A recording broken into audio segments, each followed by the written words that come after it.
On Christmas morning, my sister shoved the door shut in my face when I came bearing presents for her kids. "You're not welcome here, wait outside," she said, and Mom added, "Don't spoil the holiday." I simply smiled, snapped a picture of the presents, and headed back to my car. 10 minutes later, I stripped my name from every payment, every account, and every service they'd been living on. By evening, Mom sent a voice message she never intended for me to hear. Christmas morning. I had gifts, a heart full of hope, and a drive that took almost an hour. But the moment my sister, Grace, opened the door, a single sentence, flat and cold, became the brutal ending to everything I thought family meant. The snow fell softly around me, dusting the picture-perfect house with white lights and a festive wreath. Inside, I could see the Christmas tree, glowing warmly, presents piled high beneath it. But as I juggled my carefully chosen gifts and walked to the door, a cold dread, deeper than the winter air, settled in my chest. I'd parked behind Daniel's truck, just like old times. The doorbell echoed, then footsteps. I expected Harper or Noah, maybe my mother, Eleanor, with her usual tight smile. Instead, Grace pulled the door open just enough to reveal her face. "What are you doing here?" she asked, her voice devoid of any surprise or warmth. Confused, I lifted a bag slightly. "Bringing presents for the kids. I texted you last week I'd stop by this morning." She didn't budge from the doorway, her hand gripping the edge. "You need to leave. Grace, it's Christmas. I drove almost an hour. You're not welcome here.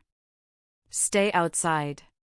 She said it loud enough that I heard Daniel from somewhere inside, asking who was at the door.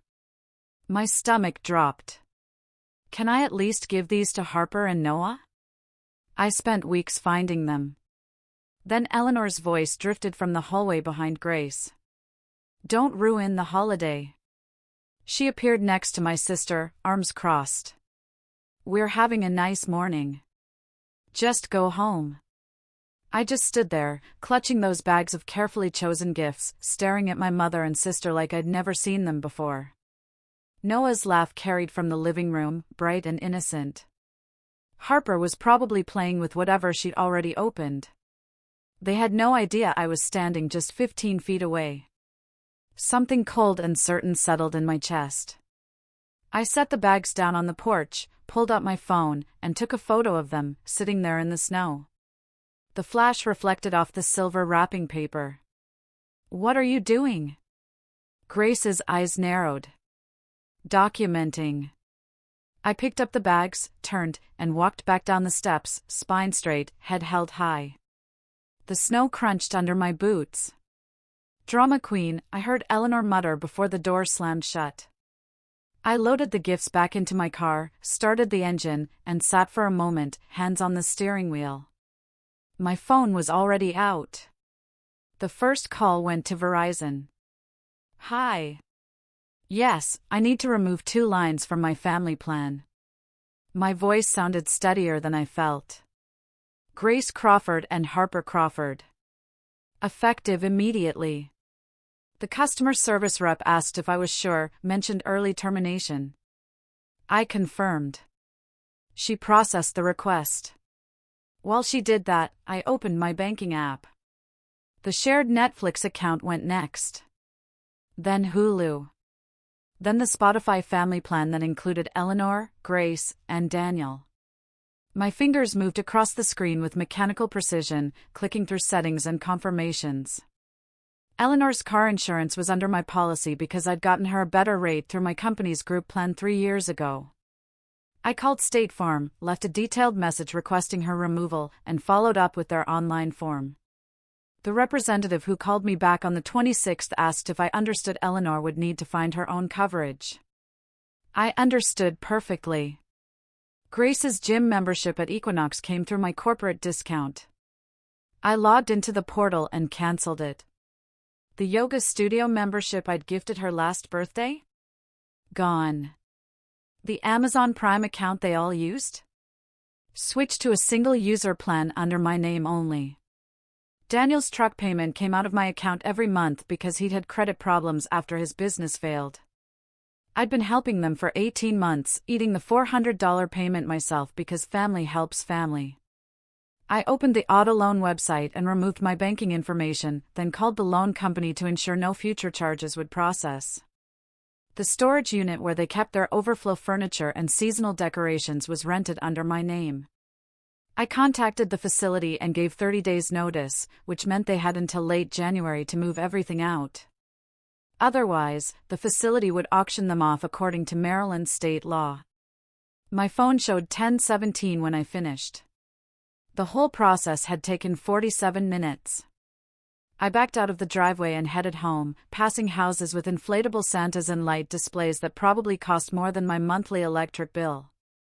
My apartment in suburban Baltimore was quiet when I got back. I'd moved into this place 6 months ago after finally saving enough for a security deposit that didn't wipe out my emergency fund. It was small, just one bedroom, but it was mine. No roommates, no drama, no family members who thought my success was their personal ATM. I made coffee and sat on the couch, staring at my phone. Part of me expected calls or texts, angry messages demanding to know why their services weren't working. The silence stretched for hours. Around 4 in the afternoon, my phone buzzed. Eleanor's name appeared on the screen, but it was a voice note instead of a text. I almost didn't listen to it. But something made me press play. The audio was muffled at first, like she'd recorded it by accident, phone in her pocket. Then her voice came through clearly, talking to someone else. Told you she'd throw a tantrum. This is exactly why we didn't want her around the kids. She's been acting entitled ever since she got that promotion. Grace's voice responded, slightly distant. The look on her face was priceless, like she expected us to roll out a red carpet. She thinks money makes her special. Eleanor again, sharper now. Walking around like she's better than us because she has some fancy corporate job. Your father would be ashamed. My hand tightened around the phone. Dad died 4 years ago from a heart attack. He'd never met the person I'd become professionally. Never saw me get promoted to senior account manager or close the Patterson deal that earned me a $20,000 bonus. Grace laughed. Daniel said we should ask her for a loan to cover the new roof. Think she'd go for it? Don't be ridiculous. She'll cool off by New Year's and transfer us money like she always does. She can't help herself. It's guilt, I think. Trying to make up for moving away and abandoning the family. The recording continued for another minute, discussing whether I'd send a check or do a direct transfer, speculating about how much they could reasonably ask for. Then it cut off abruptly. I sat there until the light outside faded to deep purple. The voice note played again in my head, every word etched into memory. Moving away and abandoning the family. She can't help herself. My phone stayed silent until 7:30. Then the text started. Chloe, my phone isn't working. Chloe, did you do something to my account? Chloe, call me now. Eleanor, Grace says her phone is off. What's going on, Eleanor? This isn't funny. Fix whatever you did. I opened a bottle of wine and let the messages pile up unanswered. By 8 o'clock, my phone was ringing constantly. I turned off the sound and left it face down on the coffee table. The next morning, I woke up to 37 missed calls and twice as many texts. Most were variations on the same theme: disbelief, anger, demands that I reverse what I'd done. Daniel had apparently tried to pay for groceries with a card linked to my Amazon account and been declined. Eleanor discovered her car insurance had been cancelled when she tried to verify her coverage online. Around 10 a.m., I finally read through all the messages. Grace's progression from confusion to fury was almost fascinating to watch. Her first text had been almost polite, assuming there was some technical glitch. By message 15, she was threatening to show up at my apartment and make me fix this mess. Eleanor's messages took a different approach, cycling between guilt trips about family loyalty and thinly veiled insults about my character. What struck me most was that neither of them asked why. There was no curiosity about what might have prompted such a drastic response. They'd slammed a door in my face, told me I wasn't welcome, accused me of ruining their holiday by simply existing on their doorstep. Yet somehow, in their minds, I was the unreasonable one for having a reaction. I blocked their numbers and made breakfast, scrambled eggs, toast, orange juice, the kind of quiet meal I'd learned to appreciate since living alone. By early afternoon, they'd started calling from other numbers. I recognized Aunt Carol's area code, then what must have been Daniel's mother's phone. Each time, I let it go to voicemail. Each time the message was some version of "call your mother" or "Grace needs to talk to you right away." The funny thing about setting boundaries is how quickly people escalate when their usual methods stop working. They'd spent years training me to respond immediately to their demands, to drop everything and solve whatever crisis they'd manufactured. My silence was clearly more disturbing to them than an argument would have been. I spent the afternoon organizing my apartment, a task I'd been putting off for weeks. The closet got purged of clothes I hadn't worn in over a year. Kitchen cabinets were reorganized. I found expired coupons from 2 years ago stuffed in a drawer alongside receipts for purchases I'd made for Grace's household. A $60 blender she'd needed for some health kick that lasted 3 weeks. An $80 humidifier for Harper's room when she had a cold. The receipts went in the trash. I wasn't keeping score anymore because the game was over. That evening, I ordered Chinese food and watched a movie I'd been meaning to see for months. My phone continued buzzing with calls from unfamiliar numbers, but I turned off the vibration. The screen lit up silently while I ate my lo mein and tried to focus on the plot. My building's intercom buzzed around 9 o'clock that same evening. The doorman, Michael's, voice came through, crackling with static. "Ms. Reeves, there's a Grace Crawford here to see you. Should I send her up?" My chopsticks paused halfway to my mouth. "No, thank you, Michael. Please tell her I'm not available. She's quite insistent. Says it's an emergency. Everything's an emergency with her." I set down my food. "I'm not available tonight or any other night until further notice.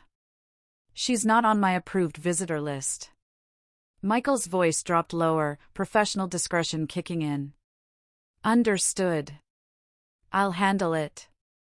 I heard muffled voices through the intercom before it went dead. Part of me wanted to look out the window to see if Grace was making a scene in the lobby. The larger part of me recognized that impulse as old programming, the reflex to manage her emotions and minimize her embarrassment. I stayed on my couch and pressed play on the movie. She called from the lobby phone. I didn't answer. 10 minutes later, my phone lit up with a text from Daniel's number. "Can you please just talk to her? She's crying in the car." I typed back. "She knows where I work. She knows my address. She knows how to reach me. What she wants is for me to fold immediately and restore everything I canceled. I'm not doing that tonight, tomorrow, or next week. When she's ready to have an actual conversation about what happened, she can email me."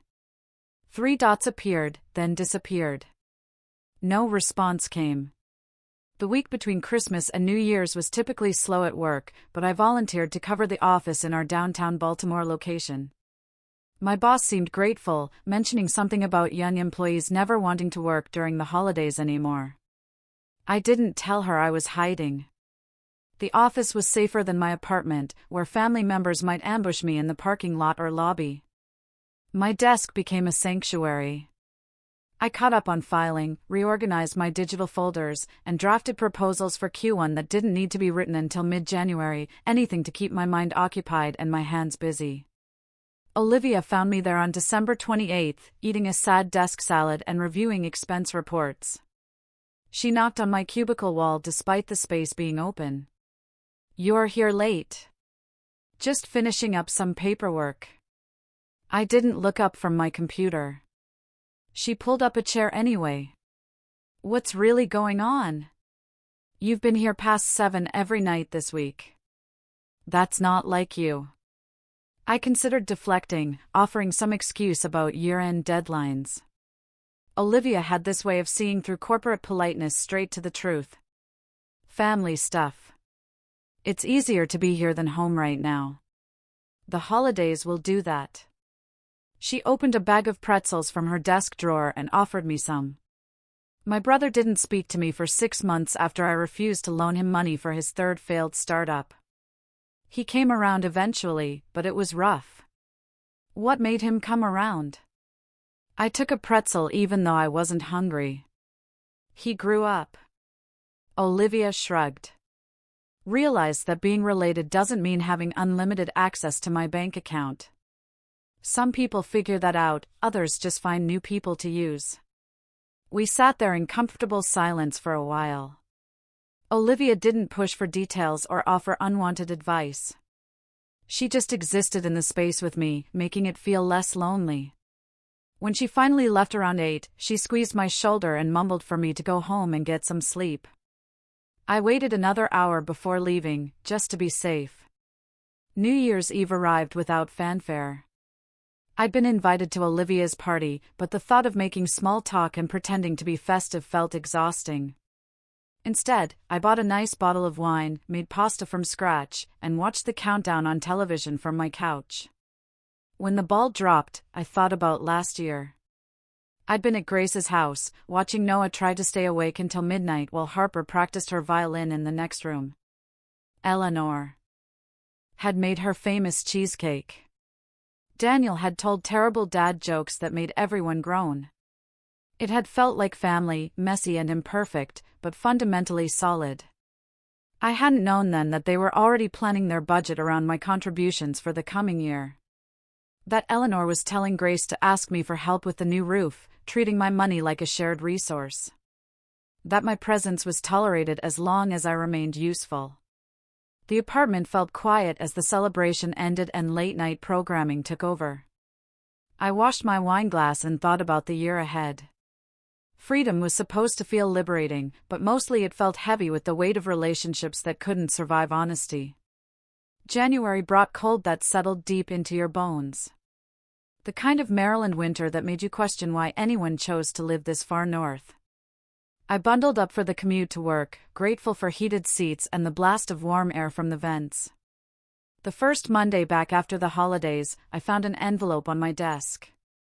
My name was written across the front in handwriting I didn't recognize. Inside was a card with a winter scene, generic and impersonal. The message read, "Families go through rough patches. The kids miss you. Please reconsider, Daniel." I appreciated that he'd at least acknowledged there was something to reconsider, unlike Grace's demands that I simply restore everything and pretend Christmas morning hadn't happened. But Daniel's apology didn't erase Grace's behavior or Eleanor's complicity. He was asking me to be the bigger person, to absorb their cruelty and move forward without requiring them to change. The card went in my desk drawer next to the receipts I'd already thrown away. Maybe someday I'd want to remember this period of my life. More likely, I'd purge the drawer during spring cleaning and wonder why I kept any of it. Work provided structure. I closed a major account in mid-January, bringing in enough revenue to make my boss hint about another promotion.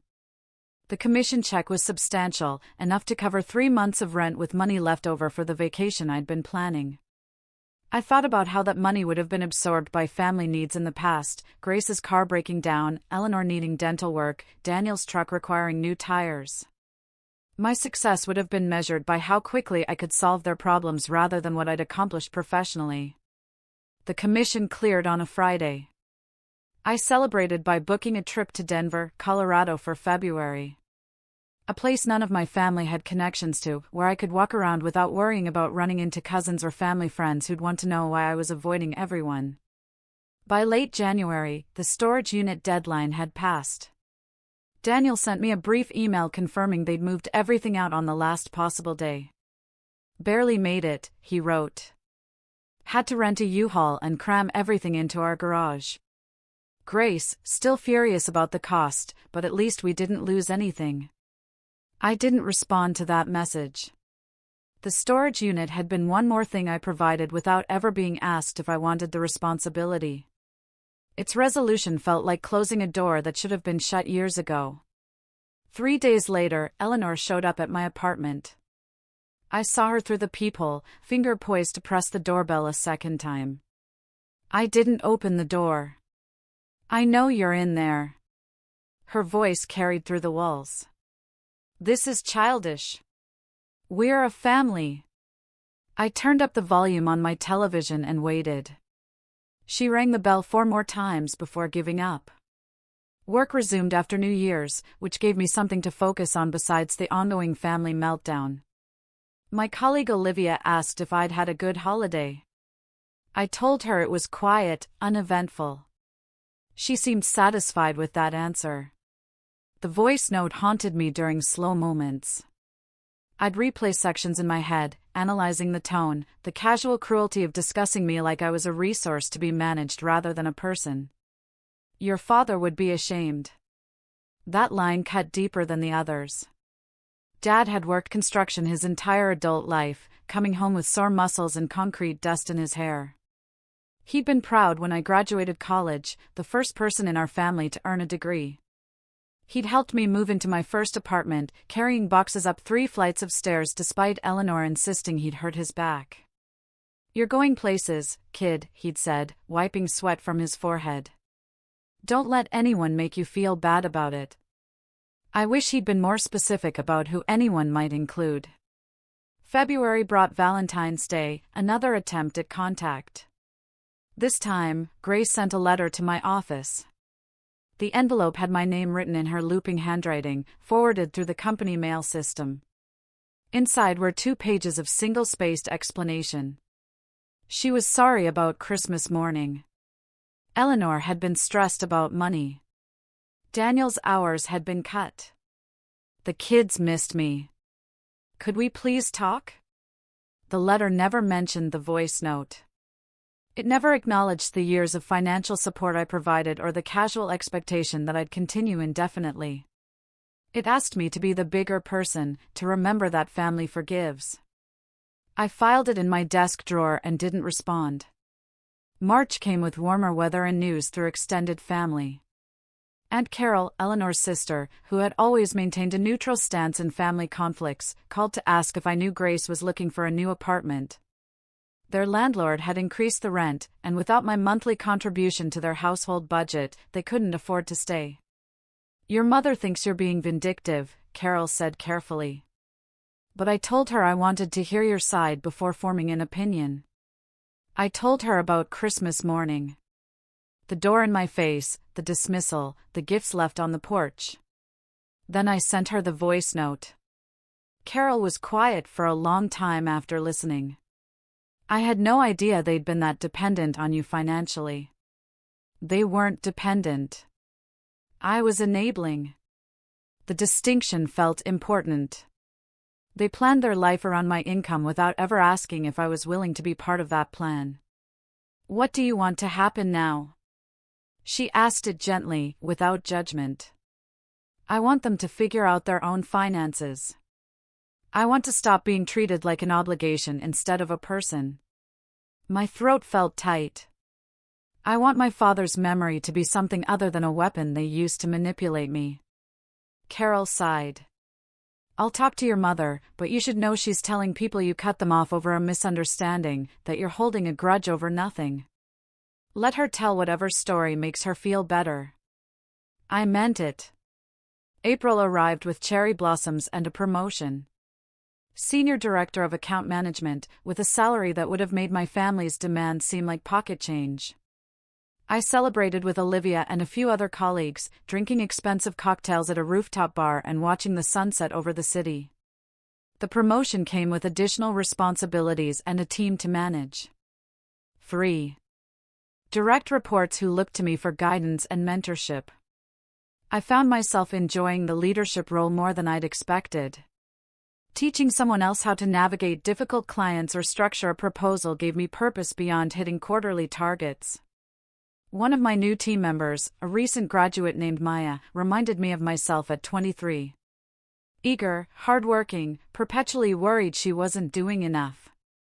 During our first one-on-one meeting, she apologized 3 times for minor mistakes that barely registered as issues.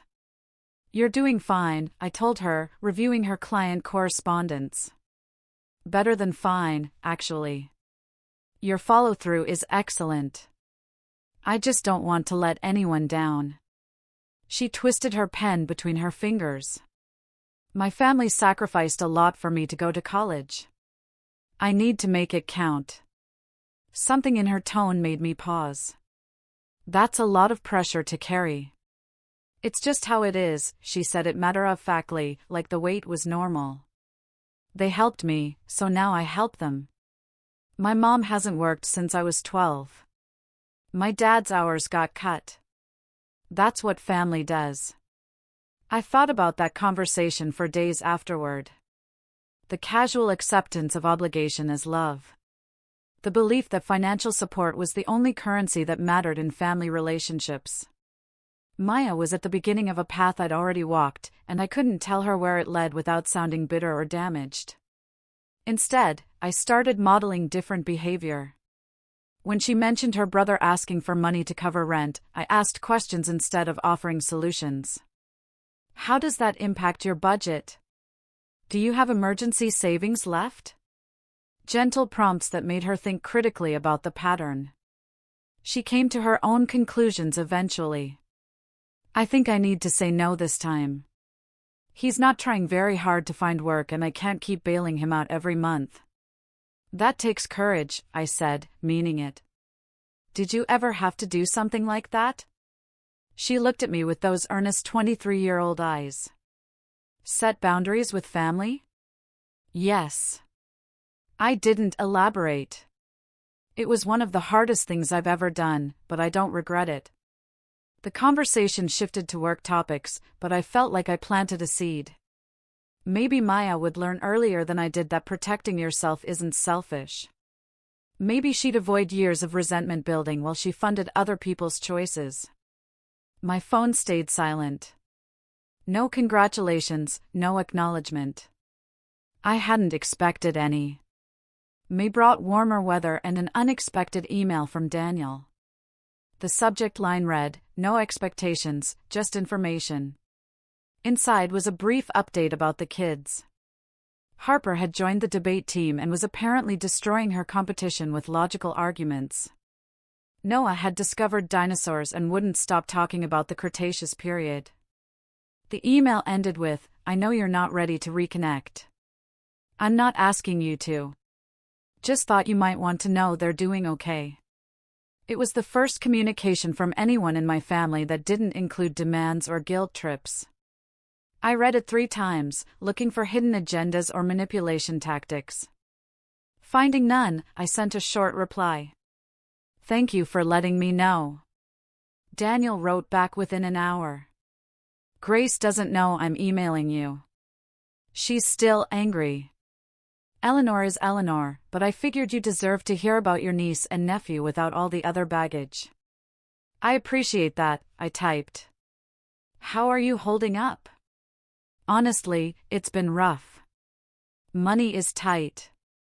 Grace resents having to work full-time, but we're managing. I think this was necessary, even if she won't admit it yet." I stared at his response for a long time before replying. I never wanted to hurt the kids. That was never the goal. I know, and someday they'll be old enough to understand why you had to step back. Right now, they just know Chloe isn't around anymore, but that's on their mother, not you. The email exchange continued sporadically over the following weeks.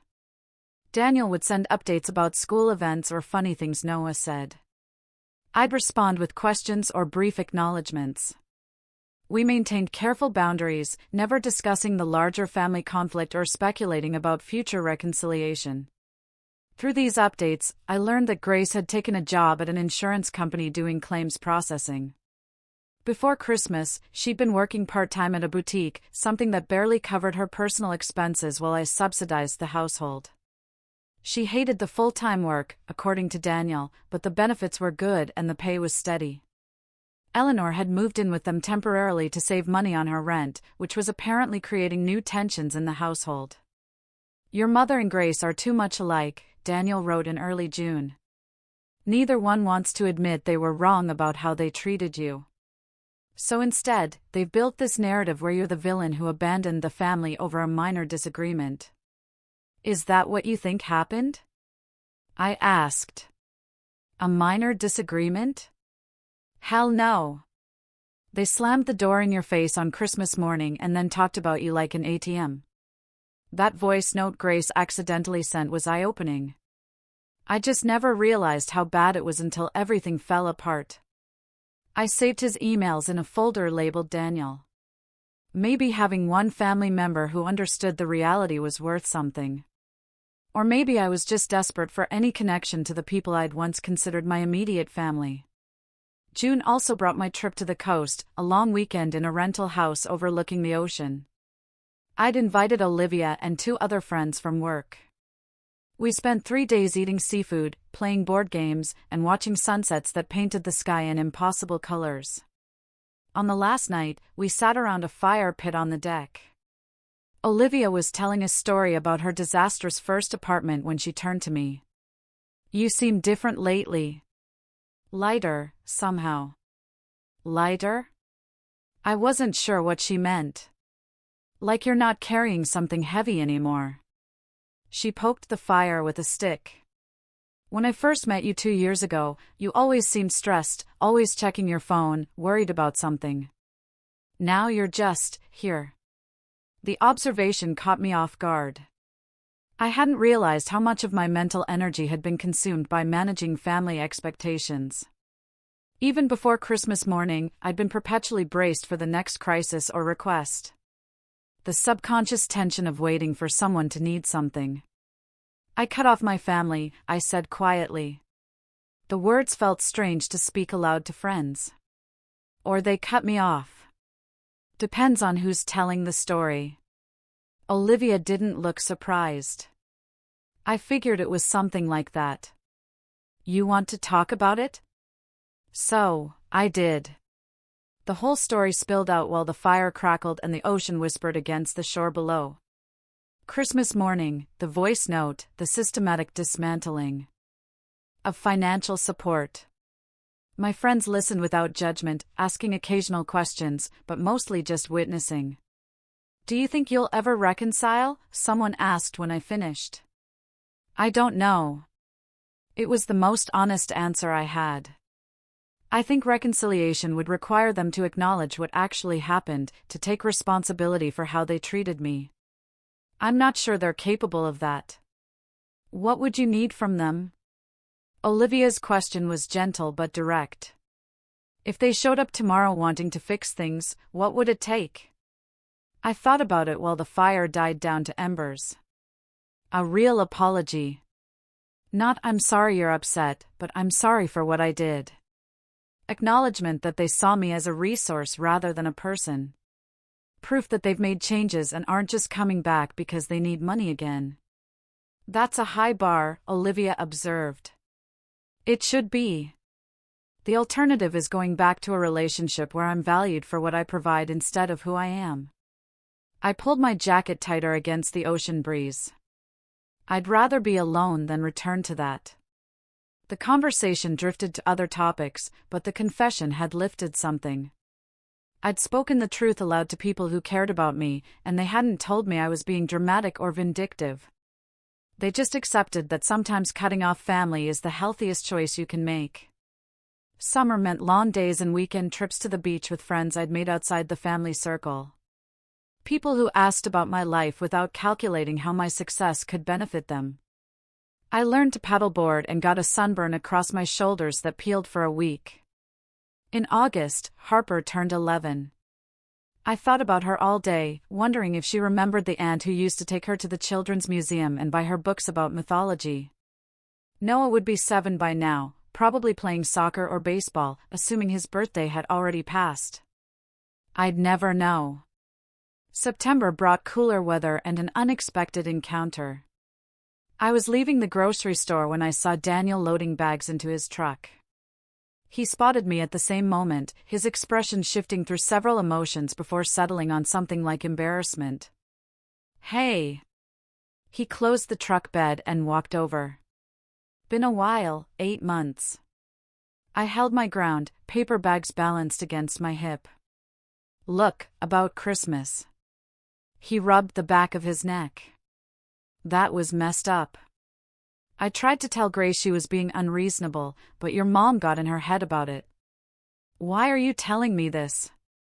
I genuinely wanted to know.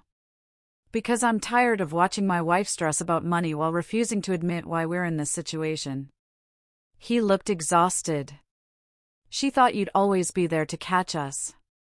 She planned our budget around your help without considering what would happen if you stopped giving it. And now? I shifted the bags to my other hip. Now we're figuring it out. I got a second job doing night security. Grace is working at a call center. The kids are in public school instead of that private academy Eleanor insisted on.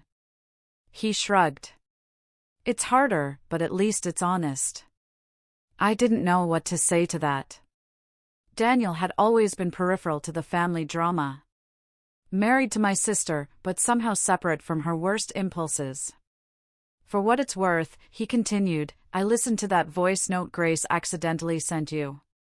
Made me realize how she really saw you. He glanced back at his truck. I should go. But I wanted you to know that not everyone in the family thinks you're the villain. Here. He walked away before I could respond. I drove home with his words circling in my head, trying to decide if his apology changed anything. It didn't.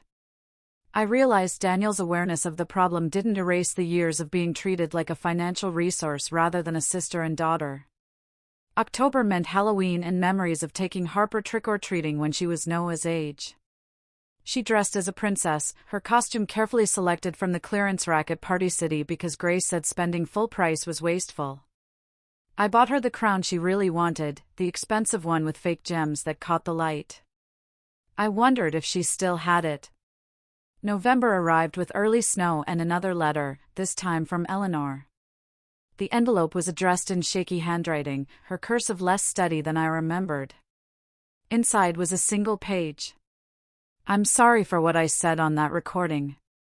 I was angry and said things I didn't mean. You're my daughter and I love you. Please come home for Thanksgiving. The letter felt hollow. An apology built on the expectation of reconciliation without genuine change. There was no acknowledgement of the years of taking my support for granted.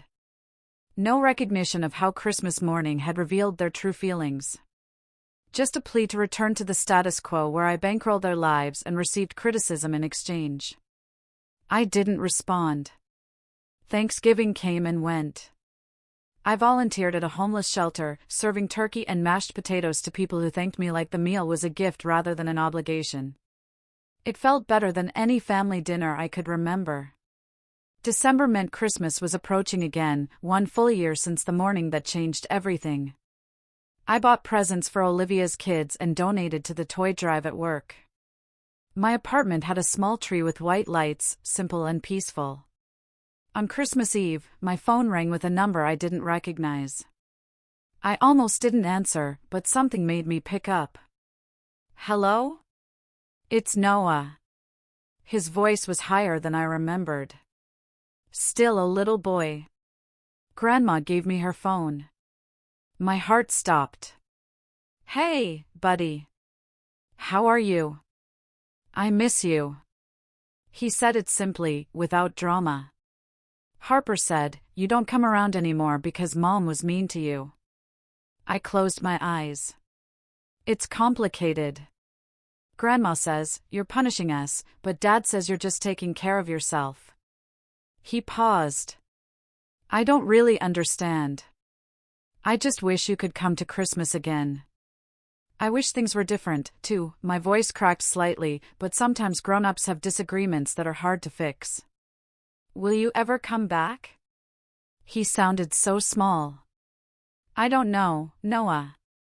Maybe someday. I didn't want to lie to him. But even if I can't visit right now, I still think about you and your sister all the time. Okay. He accepted it with the resilience of childhood. Merry Christmas. Merry Christmas, buddy. The call ended. I sat on my couch for a long time, crying for the nephew I'd lost access to and the niece who probably thought I'd abandoned her. The collateral damage of protecting myself from people who'd proven they couldn't be trusted. But I didn't regret my choice. The alternative was returning to a dynamic where my worth was measured in dollars transferred and bills paid, where my presence at family gatherings was tolerated rather than welcomed. Where my father's memory was weaponized to guilt me into compliance. January brought a new year and a fresh start. I signed up for pottery classes and joined a book club.